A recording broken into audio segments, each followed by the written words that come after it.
परेशानियाँ इंसानी जीवन का एक अभिन्न हिस्सा। क्या कभी आपके जीवन में ऐसा समय आया है जब आपको लगा हो कि सब रास्ते बंद हो गए हैं, मेहनत की पर नतीजा नहीं मिला, प्रार्थना की पर उत्तर नहीं मिला और मन में सवाल उठा अब कैसे आगे बढ़ें? परेशानी हर किसी के जीवन में है, चाहे वह आर्थिक हो, शारीरिक हो या फिर रिश्तों की हो। फर्क सिर्फ इतना है कि कोई इसे दुनिया से छुपा लेता है और कोई रोकर जताता है, लेकिन सच्चाई ये है कि हम सब इसके बीच से गुजरते हैं। लेकिन बाइबिल परेशानियों में शांति, दया और नम्रता का मार्ग है। हे परमेश्वर के विश्वासियों, जीवन की यात्रा कभी भी सीधी नहीं होती। इसमें कभी सुख की रोशनी होती है तो कभी दुख का अंधकार। कभी हमारी प्रार्थनाएं तुरंत सुन ली जाती हैं तो कभी हमें लंबे समय तक प्रतीक्षा करनी पड़ती है। ऐसे समय में मनुष्य का मन बेचैन हो ही जाता है और कई बार टूटकर यह प्रश्न करता है कि आखिर परमेश्वर कहाँ है? क्या वह हमें देख नहीं रहा? क्या हमारी आहट उसकी कानों तक नहीं पहुँचती? हे मेरे विश्वासियों, बाइबिल के पास हर समस्या, हर परेशानी का समाधान है। आज मैं आपके सामने 3 शक्तिशाली वचनों के आधार पर यह साझा करना चाहती हूँ कि परेशानियों और कठिन परिस्थितियों में हमें कैसे जीना चाहिए। ये वचन हमें न केवल दिलासा देते हैं बल्कि जीवन जीने का व्यवहारिक मार्ग भी दिखाते हैं। बाइबिल के ये 3 वचन आपको शक्ति, सामर्थ और साहस से भर देंगे। पहला वचन यशायाह 30 उसका 15। इस प्रकार यहोवा परमेश्वर योशिय्याह से कहता है कि प्रायश्चित और विश्राम में तेरा उद्धार है और शांति और विश्राम में तेरा बल है। हे विश्वासियों, ध्यान से सुनो। ये वचन हमें एक गहरी सच्चाई बताता है। जीवन की भागदौड़, समस्याओं की भीड़ और मन की बेचैनी हमें अक्सर यह सिखाती है कि हमें और अधिक दौड़ना होगा और अधिक लड़ना होगा और अपने बल से सब कुछ जीतना होगा। लेकिन परमेश्वर का वचन कहता है कि असली उद्धार और असली शक्ति हमारे विश्राम और विश्वास में है। यहाँ विश्राम का अर्थ आलस्य नहीं है बल्कि परमेश्वर की गोद में भरोसा रखना है। जब हम खुद को उसकी उपस्थिति में छोड़ देते हैं तब हमें वह शांति मिलती है जिसे कोई संसार छीन नहीं सकता। इसी शांति में हमारा बल छिपा है। दुर्भाग्य से इंसान का स्वभाव यही है कि वह शांति और विश्वास की राह छोड़कर अपने ही सामर्थ्य से सब करने की कोशिश करता है। यही कारण है कि हमारी थकान और चिंता बढ़ती जाती है। चलिए इसको और अच्छे से उदाहरण में समझाती हूँ। कल्पना कीजिए, एक बच्चा अपने पिता का हाथ पकड़कर सड़क पार करता है। यदि बच्चा पिता पर विश्वास करेगा तो उसे डर नहीं लगेगा, लेकिन यदि वह खुद भागकर पार करने की कोशिश करेगा तो दुर्घटना का खतरा बढ़ जाएगा।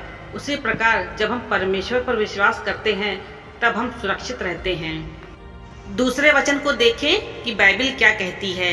विलाप गीत 3 उसके 22 से 23 में यहोवा की कल्पनाएं तो समाप्त नहीं होती, उसकी दया अनंत है, वे प्रति भोर नई होती हैं, तेरी सच्चाई महान है।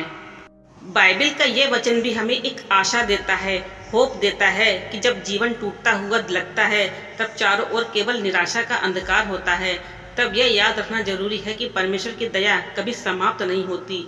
मनुष्य की करुणा और प्रेम सीमित है, लेकिन परमेश्वर की दया असीमित है।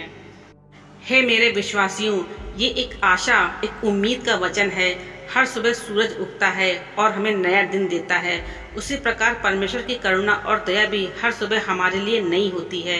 इसका अर्थ यह है कि कल चाहे हम कितनी भी गलतियां कर चुके हों, आज हमारे पास एक नई शुरुआत का अवसर है। इसका भी उदाहरण दे ही देती हूँ कि किसान हर साल बीज बोता है। कई बार फसल खराब हो जाती है, पर अगली बार वह फिर से उम्मीद के साथ बीज डालता है। क्यों? क्योंकि उसे विश्वास होता है कि नया मौसम नई फसल लाएगा।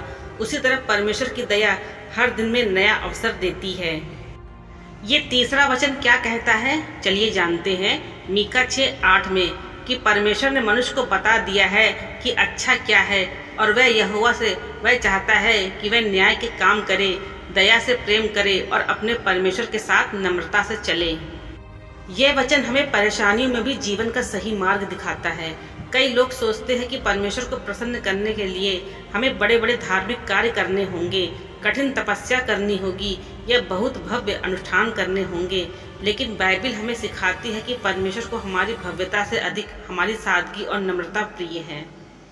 यहाँ परमेश्वर चाहता है कि हम न्याय करें, अर्थात हर किसी के साथ न्यायपूर्वक व्यवहार करें। वह चाहता है कि हम प्रेम और दया दिखाएं, विशेषकर उन लोगों के साथ जो कमज़ोर हैं, और सबसे महत्वपूर्ण वह चाहता है कि हम नम्र होकर उसके साथ चले। यही सच्चा अध्यात्म है। इस पद को और गहनता से समझते हैं। अगर एक धनी व्यक्ति गरीब को अपमानित करके दान देता है तो वह परमेश्वर की दृष्टि में कोई मूल्य नहीं रखता, लेकिन वही व्यक्ति यदि प्रेम और दया के साथ छोटा सा सहयोग करता है तो वह परमेश्वर के सामने महान है। इन तीनों वचनों का समृद्ध संदेश, अब जब हम इन तीनों वचनों को साथ रखते हैं तो एक सुंदर तस्वीर बनती है। इन वचनों ने हमें सिखाया है, यशायाह 30:15 हमें सिखाता है कि असली शक्ति हमारे विश्राम और विश्वास में है। विलाप गीत 30:22-23 बताता है कि परमेश्वर की दया हर दिन नई होती है, इसलिए हमें कभी निराश नहीं होना चाहिए। मीका 6:8 कहता है कि सच्चा जीवन न्याय, दया और नम्रता से भरा होना चाहिए। इन तीनों वचनों का मिला जुला संदेश यह है कि परेशानियों के बीच हमें शांति में रहना है, परमेश्वर की दया पर भरोसा रखना है और अपने जीवन को नम्रता और दया से भरना है। हे मेरे विश्वासियों, जीवन में इन वचनों का प्रयोग करें। पहला, परेशानी के समय विश्राम चुनें।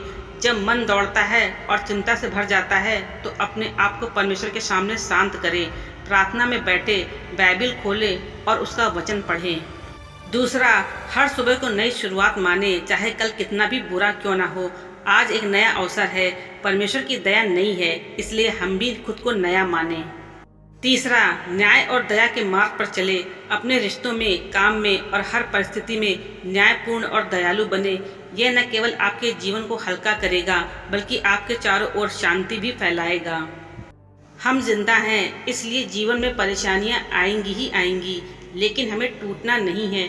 परमेश्वर का वचन हमें बताता है कि हमारी असली शक्ति शांति और विश्वास में है। उसकी दया कभी समाप्त नहीं होती और वह हर दिन हमारे लिए नया अवसर लाता है, और वह हमसे यही चाहता है कि हम न्याय करें, प्रेम और दया में चले और नम्र होकर उसके साथ बने रहें। यदि हम इन तीनों वचनों को अपने जीवन का आधार बना लें तो कोई भी परिस्थिति हमें तोड़ नहीं सकती। हम शांति में जी सकेंगे, आशा में बढ़ सकेंगे और दया के मार्ग पर चलते हुए दूसरों के लिए आशीष बन सकेंगे।